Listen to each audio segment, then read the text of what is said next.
station. This is Time Magazine. How do you hear me? And we have you loud and clear, Jonathan. Great to talk to you today. How do you hear me? Commander Kelly, great to talk with you. Congratulations on both of you on reaching your halfway mark in your mission. Time's really going fast for us down here, but how about you? Is it flying by or standing still? I think it's a tough question. I think it depends on how you look at it. We had 3 new crew members get up here what I would consider fairly recently. About 60 days ago. Chel, Kimia, and Oleg. And when I think back to when they got here, it seems like that amount of time has gone by quickly. However, when I think back to March and the launch, that seems like almost an eternity ago. And then with the same amount of time in front of us, I would say probably time has not gone by too quickly. And Misha will have to answer for himself.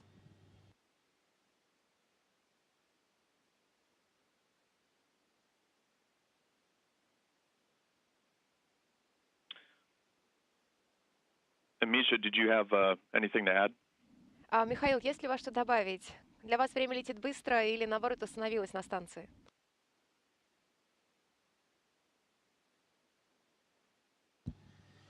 For me, time on the station like a rubber. It's much, much longer than in Earth.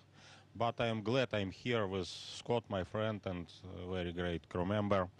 And I am sure all the tasks will be performed okay, and we will do our mission very well. I think everything will be okay.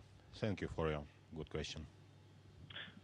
And could each of you tell us about a day or a moment that you were on the station and you had some inclination, you had some wish or desire to be back on Earth? А не могли бы каждый из вас рассказать о моменте или дне, когда вы находились на станции, а вам хотелось быть на Земле?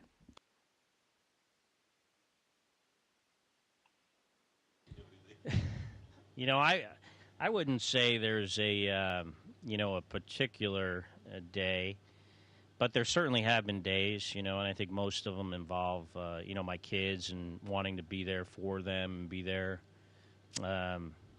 present to help them with things that they need or just to spend time with them. There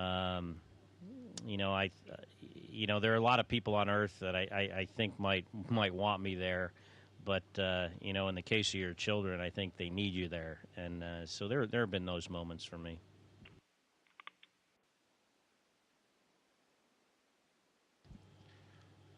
Of course, I'd like to go to Earth, and sometimes I see the dream. I have a vacation in Earth, and each time I forgot too late to next shuttle to the space station, but it's a dream. And of course, I am repeat. I'd like to go to Earth, but exactly in scheduled time. We have to perform our mission perfect. And what has been the biggest challenge so far? А что было самым сложным для вас за эти 6 месяцев?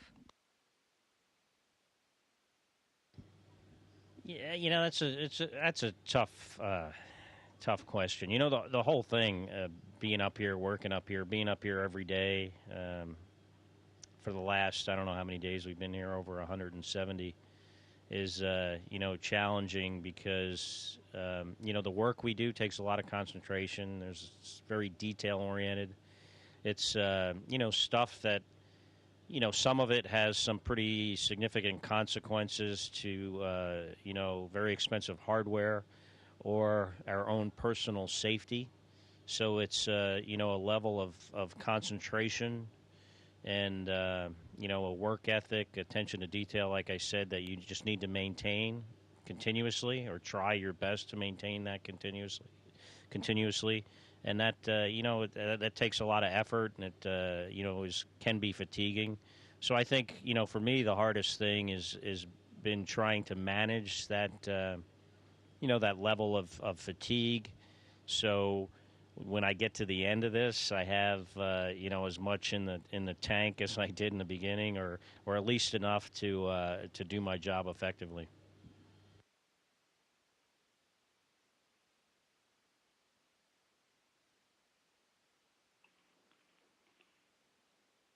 Thanks, Scott. Mikhail, do you have anything to add? Михаил, хотели бы вы что-нибудь добавить? I agree with Scott. Nothing else. And I guess just to pivot slightly, what has been the most interesting moment or experience you've had up there so far? I mean, there's been some cargo delays. We had a shelter-in-place event, but you guys are living and eating and sleeping there 24/7. For you, what stands out in your mind as something very memorable? Не могли бы вы, пожалуйста, рассказать о каком-нибудь моменте, который запомнился больше всего? Это случай с кораблями посещения или тот момент, когда вы укрывались в корабле «Союз». Вы находитесь на станции 24 часа в сутки, 7 дней в неделю. Но что запомнилось больше всего?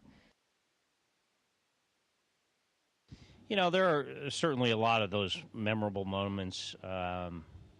Certainly launching into space and arriving on the space station is one of them. But there have been many others. When you see new people come on board the space station, in some cases, in the case of Chel, Kimmy, and Oleg, those guys were, just on Earth a few hours ago, and two of them had never been in space before. And seeing their faces come through the hatch, it's exciting for them, and it's very exciting for us to see them and kind of experience, what they're experiencing, through their eyes, or watching them experience what Misha and I have done previously on our first flights. In my case, a pretty long time ago.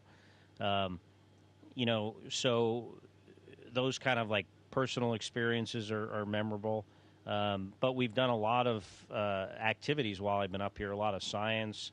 The rodent research activities that we did was very, very complicated. A lot of moving parts, no pun intended.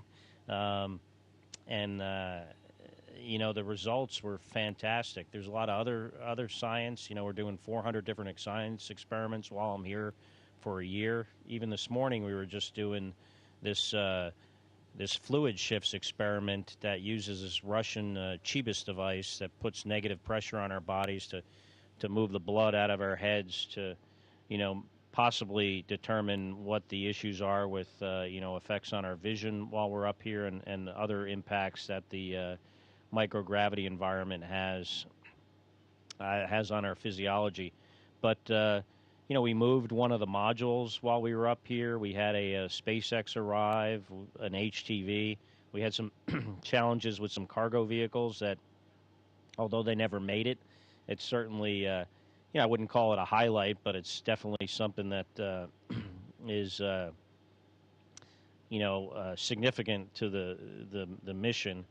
Those are the kind of things I remember. But I think mostly it's the personal experiences. Hi, this is a question for Mikhail. Я могу сейчас переключиться на русский. Здравствуйте, Михаил Борисович.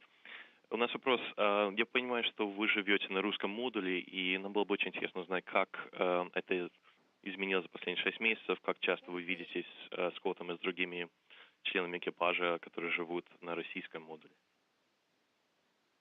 И если вы могли бы ответить по-русски, это было бы замечательно. Can you please answer in Russian? Ну, вы немножко путаете. Я живу как раз на американском модуле No 2. I'm living on the U.S. orbital segment in Node 2 overhead. Ага. No 2. Может, и тогда вы могли бы объяснить, почему... Работаю. Ага. Да-да. Can you explain why?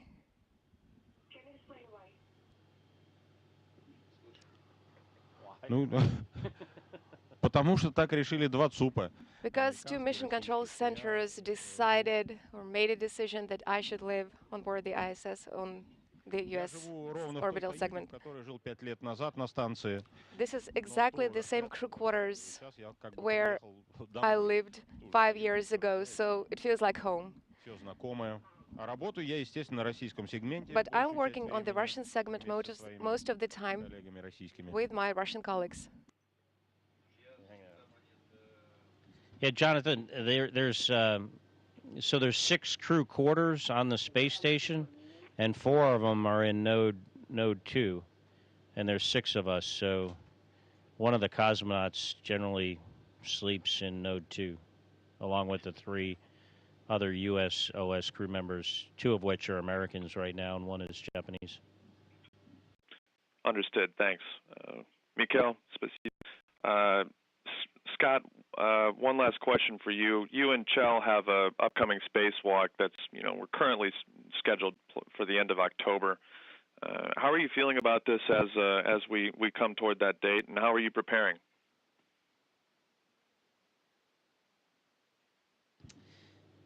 I feel really good about it. I'm excited about it. It's something I've never done before, and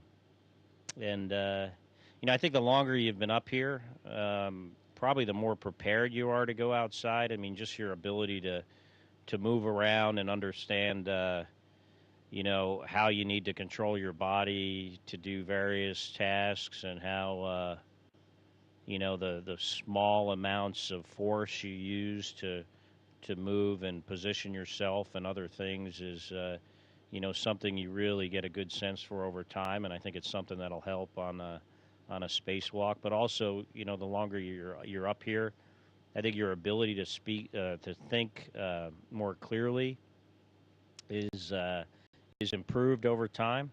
So, I feel pretty good about it. As far as preparing, we've got some procedures on board so far. I've looked at them, but we got a lot of work to do in front of us, and we'll be kind of buckling down and studying and preparing the suits and the other hardware here, starting pretty soon. Probably, we'll go, in full force once we get rid of HTV. Mikhail, спасибо большое. Scott, thank you for your time. Be well, and we'll be in touch. Thank you, Jonathan. Station, this is Houston ACR. Thank you. That concludes our event.